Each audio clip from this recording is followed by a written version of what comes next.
Hi and welcome back. I haven't been updating much on my channel this last couple of weeks because I've been busy doing different things, but earlier today I just uploaded 3 videos, one on Marvel Team Up with Spider-Man, the Yellow Jacket and the Wasp by John Byrne. I interviewed a John Byrne Interviews magazine that I got, and I also did Iron Fist number 3. So you can check them down on my channel and have a look at them if you like.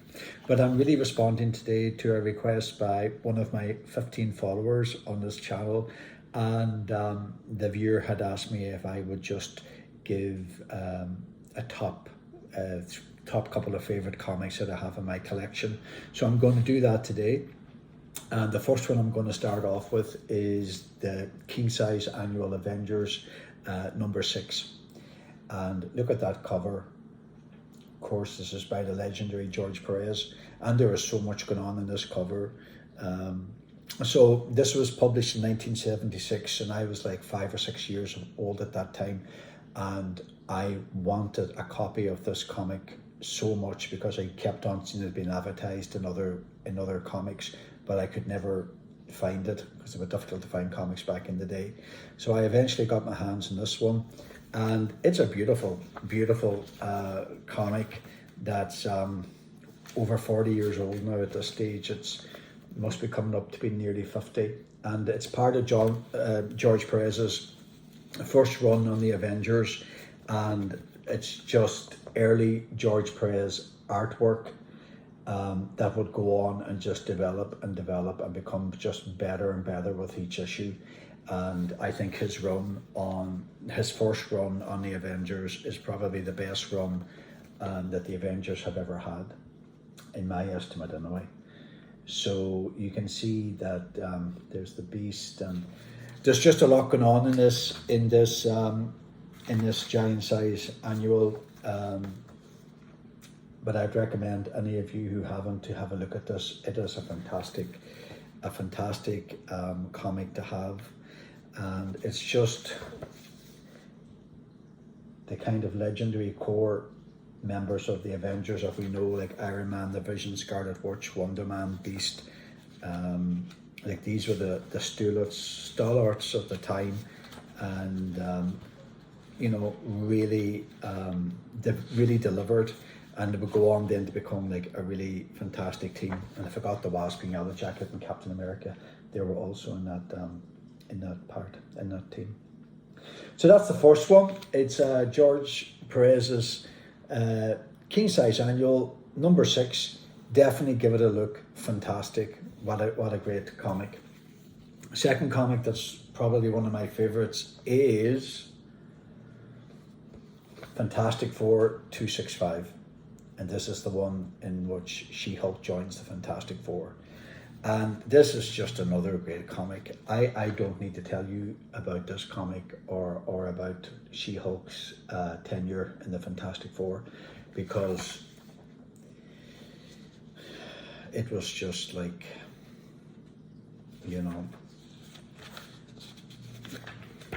a fantastic replacement for the Thing. And this comic opens up with who is it that's trying to break into the Baxter building? The Trapster tries to break into the Baxter building, but of course the Baxter's building is not an easy building to break into, so he's easily ejected from that. He's not successful. And then you've got Sue Richards, and who is pregnant at this time, and she's in the Avengers Mansion. But of course this all starts to stem the Fantastic Four and the rest of the Marvel heroes coming back from Secret Wars. So obviously she follows her instincts and she goes, and sure enough, the Fantastic Four are returned after Secret Wars. I think she first meets the Avengers. So the Avengers are first back from Secret Wars, and then after that then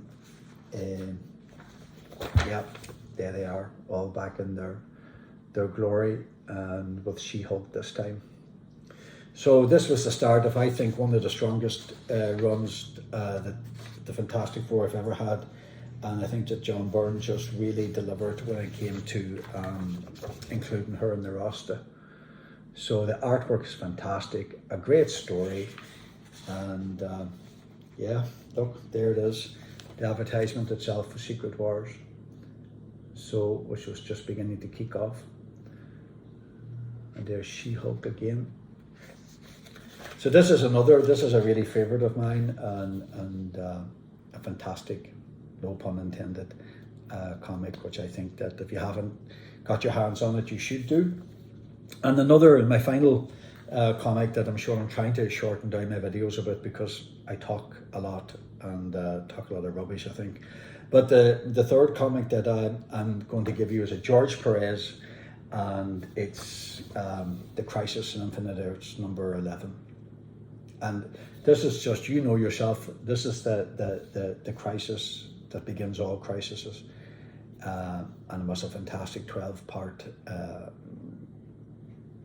collection put forward by DC and drawn by George Perez. I love this. It's 40 years old, this run, and just what they managed to put into this is fantastic. You've got all the characters are on board. Beautiful artwork by George Perez.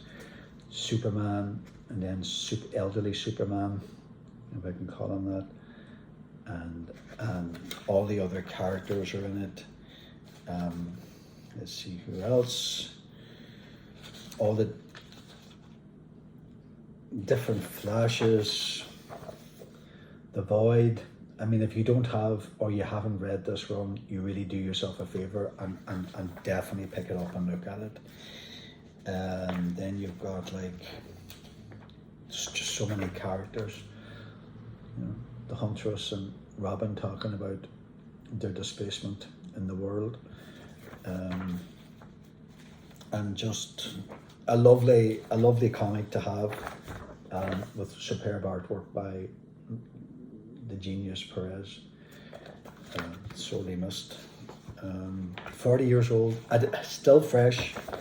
It still holds its own. It's still fresh, and it's a template I think that everybody else holds themselves up to. So that's my collection of 3 comics that I just wanted to show. The Avengers, the Fantastic Four, and then Crisis on Infinite Earth. And I hope you enjoyed watching my little video, and please, if you have any comments, please do so below, and like and subscribe also if you feel that's so way inclined. So take care, and thanks for watching.